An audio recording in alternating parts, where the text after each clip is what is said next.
Centre mid Valentin Barco has been confirmed as Chelsea's first signing of the summer. If you want the quick rundown, then Chelsea are getting a technically brilliant player who can make any pass in the book. Probably the best left foot that Chelsea has seen since Ziyech. That's where the good news ends. At 5'7", his size is always going to be a big obstacle, but he lacks the defensive instincts, work rate, or athleticism to make up for it. I would have serious doubts about trusting him anywhere in a pivot or as a fullback at this point in his development. If Chelsea keep him in their squad this year, then I'm worried that he won't be trusted enough by his manager to see significant minutes on the pitch. I wouldn't be shocked to see him sent straight back out on loan next season. With that in mind, I'm giving this signing a D+. Now, let's go into some more detail and show you my reasoning for that grade. His passing range and technical ability are undoubtedly the reasons that you'd be getting excited about Barco as a signing, and it's clear to see as soon as you turn on the tape or go and watch his highlights. He's happy to take on any pass. In just the 3 games I watched of him, there were a handful of exceptional passes on display, like this assist in a 3-3 draw versus PSG, and he's eager to take on the responsibility for the tough defense-splitting passes rather than looking for the easy layoff at all times. With that being said, he is very one-footed. I've been building a new metric to show the footedness of the players that I scout, and he measured up with an 84 out of 100, the closer to 100 the more one-footed you are. He'll regularly cut back onto his left, rather than carrying the ball into space if it leads him onto his right foot, and he'll often favour using the outside of his left foot for dainty flicks and chips, instead of completing a fairly routine pass with his right foot. He is very good with the outside of his left foot. The first pass I saw him complete in my scouting was this one against Rayo Vallecano, but it is a limitation to keep in mind if you'd want him inverting in off the left for Chelsea, like I've seen some people suggesting in that Cucurella sort of role. When watching him, I think your mind shifts to some ex-Chelsea players and how you'd like to see him play in possession as a midfielder who lacks top-level physicality, a player like Jorginho or even Billy Gilmore, players with good passing ranges who were metronomic in possession. But Barco was surprisingly sloppy with the basics while in possession, especially for a player who possesses his level of technical ability.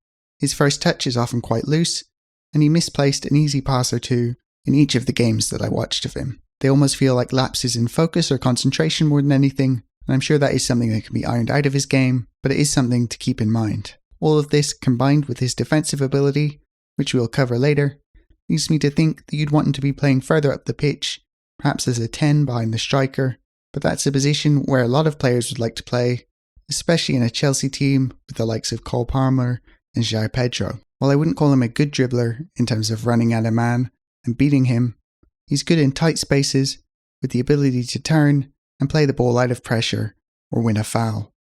You could argue he trusts himself a little bit too much, taking a lot of risks in very central positions, near to his own goal, trying to escape pressure, but to borrow a Mike Tomlinism, he'd probably rather be saying whoa than sick him to a young player at this point of his career, and the confidence is good to see. And that same confidence is evident in his movement off the ball while his team is in possession, as he's always showing for the ball and eager to take responsibility while his team is in possession, up to the point of rather farcically tackling his own teammate at one point during my scouting. His default position for Strasbourg in the games that I watched was as the right-sided central midfielder, but he's happy to go all over the pitch, as evidenced by his extremely even heat map for the season. He also loves to make aggressive attacking runs into the box and beyond his marker from deep in transition, and he's definitely the kind of player who'll probably pick up 4 to 5 goals a season for you, even if he is playing as a deep midfielder. He doesn't show that same eagerness to track back, however. His attacking runs or risky dribbling will often leave him out of position defensively, and he shows a subpar work rate in getting back to compound the issues. In structured defensive phases, he is okay at dealing with defensive work in front of him, triggering presses, and nipping forward to try and win the ball, the sort of stuff he can see and go attack, but he struggles with the spatial awareness of tracking runs that go behind him, and regularly takes terrible angles when closing down players in the ball. In the game against PSG that I watched, his poor angle of approach when closing down players directly led to 2 separate goals for the opposition. He is also overly aggressive in one-on-one situations, as he bites very hard on head and body fakes when used by an attacker, causing him to overset in one direction, making him a very easy player to dribble past. He'll also dive in a lot rather than staying on his feet, and working to get back. The biggest flaw in his game is the physicality. He's obviously not going to be winning many aerial duels at his height, but his lack of length also means that his range for intercepting passes is limited, playing in the middle of the pitch. There's also a lack of top-end pace that is very evident when you watch him play. Players will often easily pull away from him with the ball on the run when he's defending. Statistically speaking, the passing flashes as much as it does on the tape, with fantastic underlying numbers, showing that the passing isn't just flashy stuff, there's legitimate substance to how he moves the ball forward. Honestly, it's a very straightforward statistical profile, because it's exactly how he shows up when you watch him. A really exciting player going forward, with exceptional passing range, and someone who is willing and able to attempt the killer pass. It's not necessarily fair, but at 5'7", without pace, then you've got a lot to overcome if you want to be a footballer at a top Premier League side. And I'm not sure the wand of a left foot is going to be enough. If the transfer works out, it will be because of the upside of that left foot and the line-breaking passes, but for that to be the case, then there will need to be some serious growth and development in his all-round game.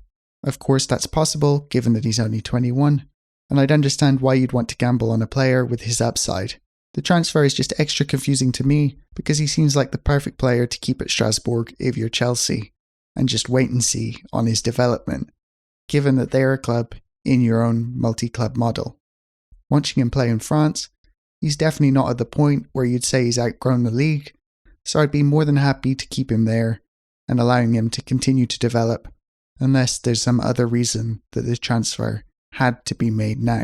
Because I really struggle to see where Chelsea would make use of him, at the current stage of his development. I don't think you can trust him anywhere near enough as a player in the pivot, or out wide on the left, as he'll be torn to shreds by the superior dribblers and athletes that he'll see on a week-to-week basis. I think you'd have to consider playing him only in behind the striker, or as a wide player, but I'm not sure he offers you enough in those roles to see any significant time. Maybe you could give him some time in midfield as a role player to be bringing on in games where you're dominating possession, chasing the game and trying to break down a low block. But that's a very limited role for a player who is at an age where game time will be key for his development, and that's the reason for my D+ grade on the transfer overall.